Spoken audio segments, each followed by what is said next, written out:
बिस्मिल्लाहिर्रहमानिर्रहीम। Welcome back to my YouTube channel Hadi biology 24। प्यारे बच्चों, इस वीडियो लेक्चर के अंदर हम डिस्कस करने जा रहे हैं सेल वॉल। तो बेटा, सेल वॉल को डिस्कस करने से पहले आप अपने घर की बाउंड्री देखें कि आपके घर के बाहर एक वॉल होती है जिसको आप वॉल ऑफ द हाउस कहते हैं। और उस वॉल का काम क्या होता है कि एक्सटर्नल इन्वायरमेंट से आपकी क्या हो, प्रोटेक्शन हो। तो इसी तरह बेटा सेल के अंदर भी एक किस्म की वॉल है जिसको हम कहते हैं, एक बाउंड्री है जिसको हम कहते हैं सेल वॉल।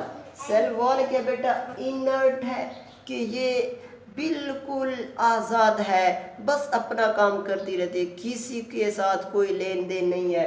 और ये आउटर मोस्ट है, प्लांट सेल के अंदर ये आउटर मोस्ट है और प्रोटेक्टिव है, हिफाजती है।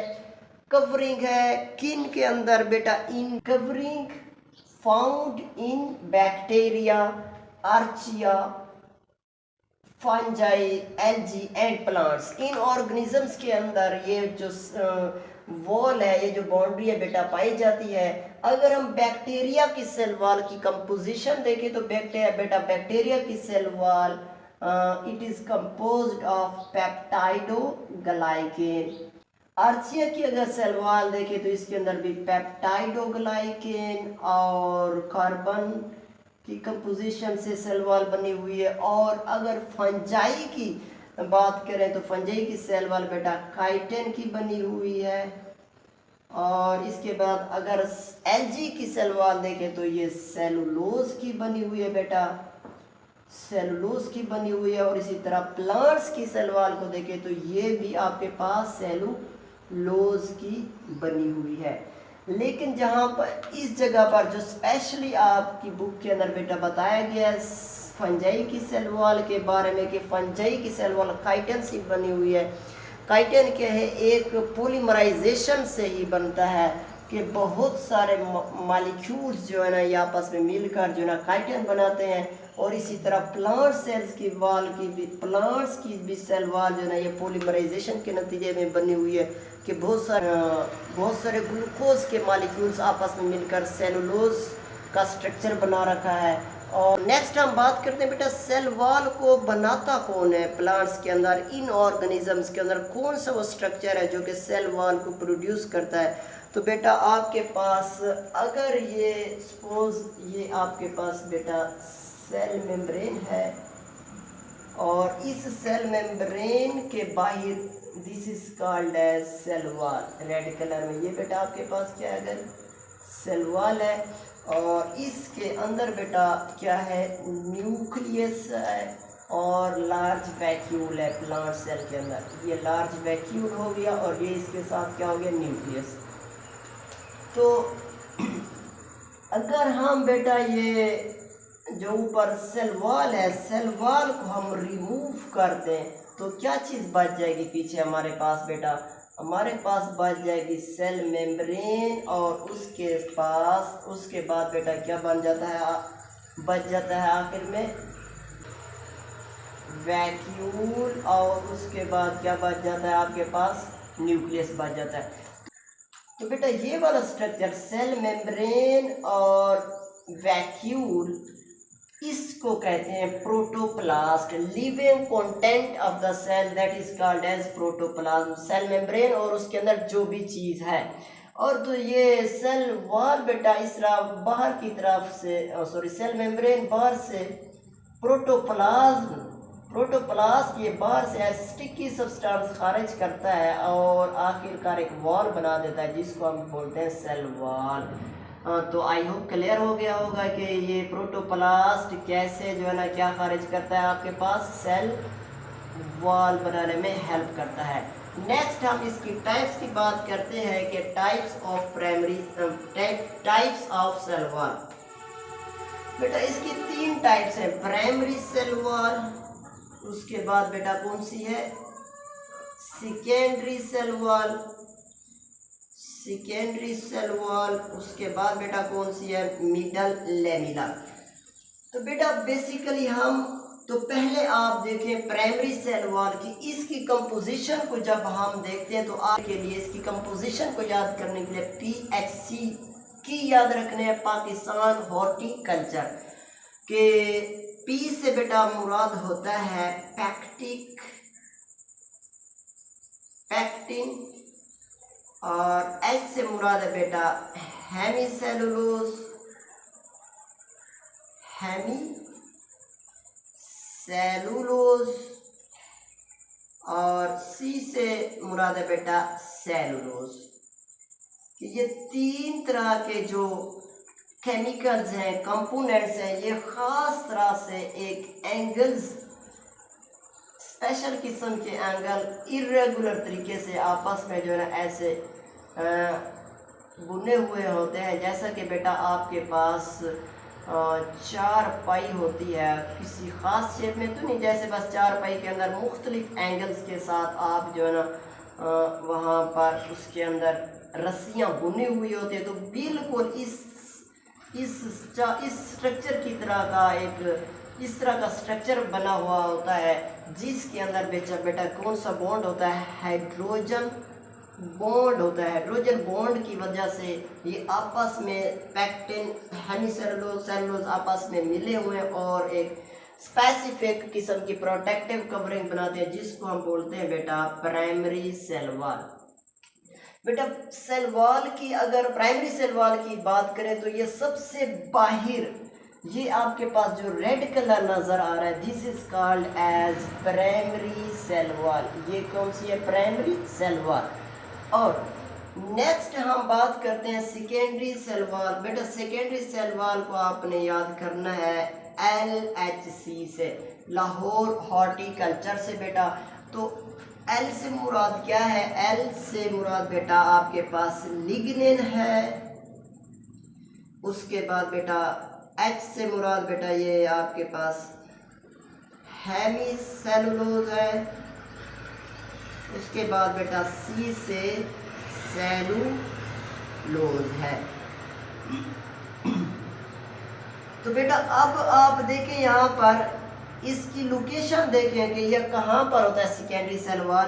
बेटा सेकेंडरी सेल वॉल बेटा प्राइमरी सेल वॉल की अंदर की जानिब पाई जाती है, टुवर्ड द प्रोटोप्लास्ट। बेटा यहाँ पर कंफ्यूजन हो जाती है बच्चों को अमूमन। तो यहाँ पर देखें ये आपके पास प्राइमरी सेल वॉल है, और प्राइमरी सेल वॉल और प्रोटोप्लास्ट टुवर्ड्स यहाँ पर एक थिक लेयर है, जो कि लिग्निन और पैक्टिन और हेमीसेलुलोज पार्टिकल से केमिकल से ये मिली बनी हुई होती है बेटा। This is called as blue colour, this is called as secondary cell wall आपके पास है बेटा, जो कि प्राइमरी वॉल के इनसाइड है और टुवर्ड्स द प्रोटोप्लास्ट ये सेल मेम्ब्रेन है, और सेल मेम्ब्रेन के ये जो है ना अंदर वाला मटेरियल है। तो ये प्रोटोप्लास्ट हो गया, ये प्राइमरी वॉल हो गया। तो इसके दरमियान में जो वॉल है this is called as secondary cell wall. बेटा प्राइमरी सेल वॉल क्या होती है, थिन होती है, और सेकेंडरी सेल वॉल क्या होती है, थिक होती है बेटा।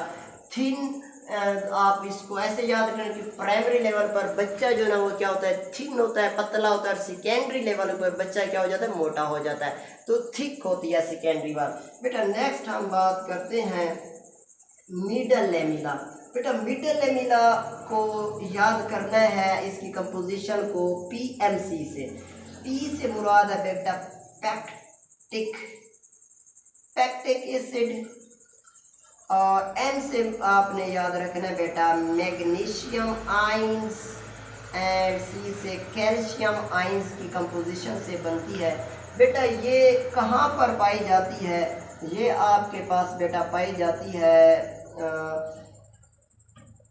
between the primary walls.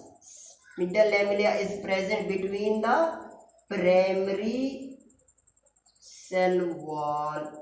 Primary cell wall के दरमियान में ये पाई जाती है। अमूमन बेटा यहाँ पर स्टूडेंट्स जो है ना कंफ्यूज हो जाते हैं, तो ये प्राइमरी के अंदर कैसे पाई जाती है। बेटा यहाँ पर देखें, ये आपके पास प्राइमरी सेल वॉल है, और अंदर की जानिब क्या सेकेंडरी सेल वॉल है। एक सेल है, ये एक सेल है, और दूसरा ये सेल है। तो इन सेल्स के दरमियान में स्टिकी सब्सटेंस होता है बेटा, जो इनको आपस में जोड़ने के लिए हेल्प करता है बेटा, sticky substance. This is called as middle lamella, जो इस प्राइमरी वॉल और इस प्राइमरी वॉल के दरमियान में पाया जाता है, जो कि स्टिकी सब्सटेंसेस होता है। This is called as middle lamella. बेटा अगर आप इसकी स्ट्रक्चर बनाए इसी तरह जो ना एक और सेल बना ले, नीचे ये आपके पास सेल है और ये इसी तरह और सेल बना लें, और इसके दरमियान में आप तो यहाँ पर जो स्टिकी सब्सटेंस है आपके पास, this is called as middle lamella. ठीक है बेटा, ये आपके पास क्या हो गया, मिडल लैमिला। इसी तरह ये मिडल लैमिला सेल्स को आपस में जोड़ने के लिए हेल्पफुल होती है। बेटा आखिर में हम बात करते हैं प्लाज्मोडेस्माटा की।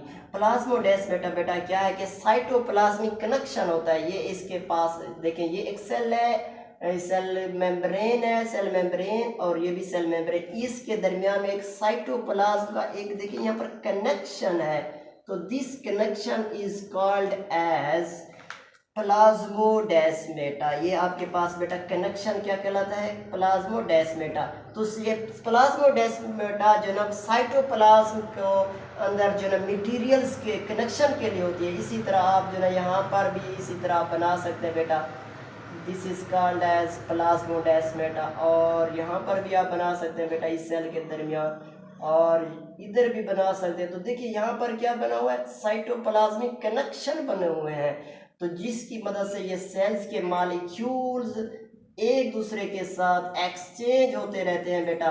तो this is called as, this tubular structure is known as plasmodesmata. Clear बेटा। और प्लाज्मोडेस्माटा को बेटा कौन बनाता है, स्मूथ एंडो प्लाज्मिक रेटिकुलम बनाता है, ऑल गोल्जी बॉडीज इसको बनाती हैं। नेक्स्ट हम बात करते हैं बेटा सेल वॉल ऑफ डायटोम्स। डायटोम्स बेटा क्या है, ये एल्गी से बिलोंग करती हैं, एल्गी से बिलोंग करती हैं, और इसके पास बेटा सिलिसिक एसिड,